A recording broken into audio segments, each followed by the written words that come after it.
On October 18, 2025, the No Kings protests erupted nationwide, marking one of the largest waves of civil demonstrations in recent American history. From New York to Los Angeles and in dozens of cities in between, people poured into the streets, united by a common cause and a sense of urgency.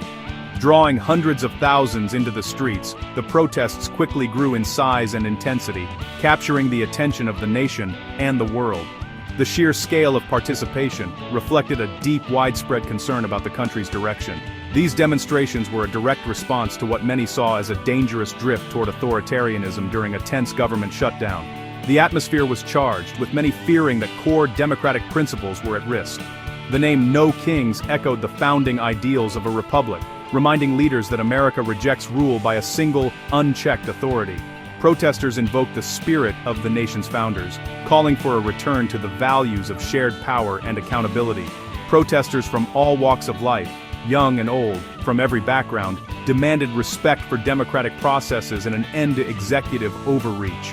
Their unity sent a powerful message that democracy belongs to everyone, not just those in power. Their message was clear: Americans will not stand by as the balance of power is threatened. The chants and signs reflected a collective determination to protect the nation's democratic foundations. The No Kings movement became a rallying cry to defend the Constitution and hold leaders accountable, inspiring a renewed commitment to civic engagement and the ongoing fight for democracy.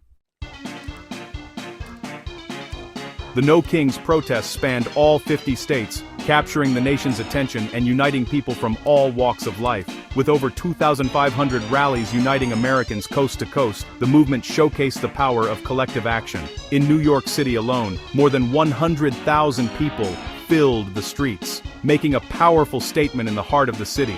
They were joined by massive crowds in Chicago, Los Angeles, Houston, and Austin, each city adding its voice to the chorus of dissent. Even London hosted a solidarity protest, showing global concern for American democracy and the values it represents. Social media and grassroots organizing fueled the turnout as people from diverse backgrounds came together, united by a common cause. Iconic sites like the National Mall in Washington, D.C. became stages for peaceful dissent, symbolizing the nation's democratic ideals. News footage captured the scale of the movement, with city centers transformed by crowds demanding their voices be heard and their rights respected. The movement's reach and unity sent a powerful message to leaders everywhere, emphasizing the strength of a united populace. Across the country, the protests embodied the principle that ultimate authority rests with the people, a testament to the enduring spirit of democracy.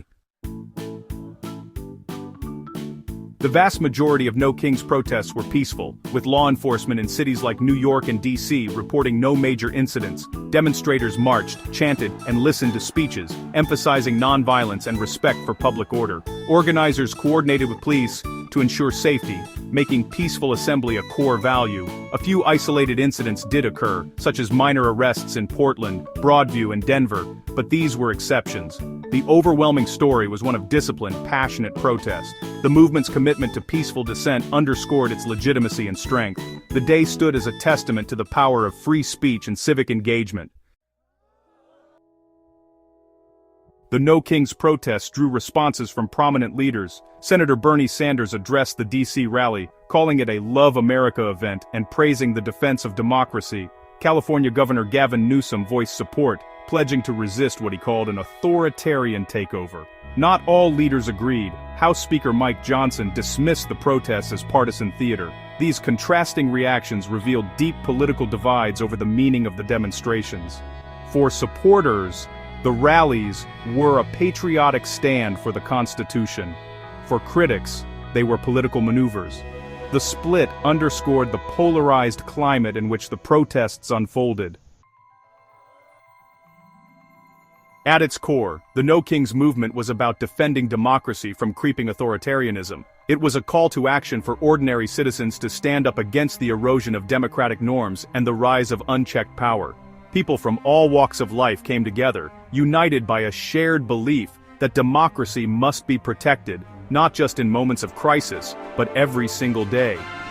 Protesters saw the government shutdown as a symptom of deeper dysfunction and a threat to checks and balances. They recognized that when government institutions falter, the very foundation of democracy is at risk. The shutdown became a rallying point, a visible sign that something fundamental needed to change. Their chants and signs, "No Kings," echoed through the streets, a powerful reminder that the United States was founded on the rejection of absolute power. "We the people" reaffirmed the principle that leaders serve at the people's will. These words, held high on banners and spoken in unison, underscored the idea that true authority rests with the citizens, not with any single leader or party.